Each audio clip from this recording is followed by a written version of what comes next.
MPO শিক্ষকদের বদলির ঐতিহাসিক যাত্রা, ধন্যবাদ মাননীয় শিক্ষামন্ত্রী। বেসরকারি শিক্ষা প্রতিষ্ঠানের শিক্ষক ও কর্মচারীদের বদলি কার্যক্রমের প্রথম সরকারি আদেশ নিঃসন্দেহে বাংলাদেশের শিক্ষা ইতিহাসে একটি যুগান্তকারী ঘটনা।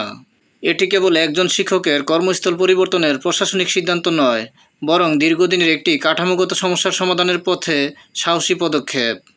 1995 খ্রিস্টাব্দের জনবল কাঠামো এবং এমপিও নীতিমালায় প্রথম যুক্ত করা হয় এমপিও শিক্ষকদের বদলি চালুর নীতি। এরপর পেরিয়ে গেছে 3 দশকেরও বেশি সময়। অতঃপর গত 30 জুলাই 2026 শিক্ষা মন্ত্রণালয়ের কারিগরি ও মাদ্রাসা শিক্ষা বিভাগ থেকে জারি হওয়া একটি অফিসাদেশ এই সত্যেরই জ্বলন্ত প্রমাণ। কুমিল্লার চৌদ্দগ্রামের গোপালনগর মহিলা আলিম মাদ্রাসায় কর্মরত সহকারী শিক্ষক বাংলা খায়রুল ইসলামকে বেসরকারি শিক্ষা প্রতিষ্ঠানে মাদ্রাসা কর্মরত এমপিভুক্ত শিক্ষক বদলি নীতিমালা 2026-এর বিধি 3.19 অনুযায়ী চাঁদপুরের কচুয়া উপজেলার নিশ্চিন্তপুর VS আলিয়া মাদ্রাসায় সংযুক্ত হিসেবে পদায়ন করা হয়েছে। কাগজে কলমে এটি নিতান্ত একটি রুটিন প্রশাসনিক নির্দেশনা, একটি নাম, একটি ইন্ডেক্স নম্বর, একটি তারিখ। কিন্তু বিষয়বস্তুর গভীরে তাকালে এটি এক ঐতিহাসিক মুহূর্তের দলিল। এত বছরের প্রতীক্ষা, এত দাবির পর অবশেষে একজন শিক্ষকের নাম ধরে একটি আদেশ জারি হলো, যা কেবল তার একার জন্য নয়, সমগ্র বেসরকারি শিক্ষা খাতের জন্য একটি প্রতীকী সূচনা। এই সূচনা মাদ্রাসা শিক্ষা খাতে হলেও এর প্রভাব ও প্রয়োজনীয়তা সমানভাবে অনুভূত হয় স্কুল ও কলেজ পর্যায়েও।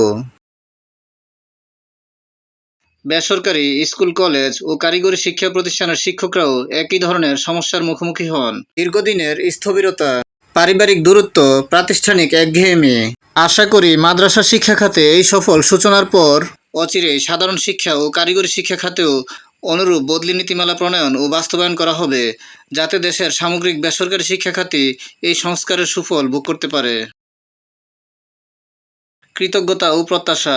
এই ঐতিহাসিক উদ্যোগের জন্য মাননীয় শিক্ষামন্ত্রী ডক্টর আ.ন.ম এহসানুল হক মিলন মহোদয়কে আন্তরিক অভিনন্দন ও ধন্যবাদ জানাই, যার দূরদর্শী নেতৃত্বে এই দীর্ঘ প্রতীক্ষিত সংস্কার আজ বাস্তবের মুখ দেখল। শিক্ষা সচিব মহোদয়কেও আন্তরিক কৃতজ্ঞতা জানাই, যার প্রশাসনিক দক্ষতা ও নিষ্ঠায় নীতিমালাটি প্রণয়ন ও বাস্তবায়নের পথ সুগম হয়েছে। মাদ্রাসা শিক্ষা অধিদপ্তরের মহাপরিচালক মহোদয় এবং কারিগরি ও মাদ্রাসা শিক্ষা বিভাগের সংশ্লিষ্ট সকল কর্মকর্তা কর্মচারীকেও আন্তরিক ধন্যবাদ জানাই, যাদের নিরলস প্রচেষ্টা ও যত্নশীল তদারকিতে একটি নীতিমালা কেবল কাগজে নয়, বাস্তবের মাটিতে দাঁড়িয়ে গেল। খায়রুল ইসলামের এই বদলি আদেশ শুধু একটি ব্যক্তিগত ঘটনা নয়, এটি একটি প্রতীক, একটি প্রতিশ্রুতি, একটি ভবিষ্যতের ইঙ্গিত।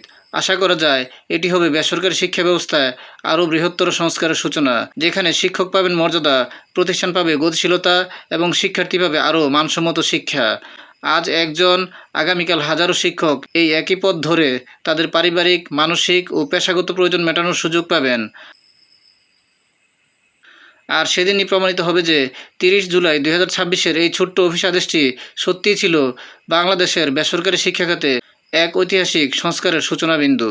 ভিডিওটি ভালো লাগলে লাইক, কমেন্ট ও শেয়ার করে দিবেন এবং চ্যানেলটি সাবস্ক্রাইব করে পাশে থাকার অনুরোধ জানিয়ে সকলের সুস্বাস্থ্য কামনা করে এখানেই শেষ করছি। আসসালামু আলাইকুম।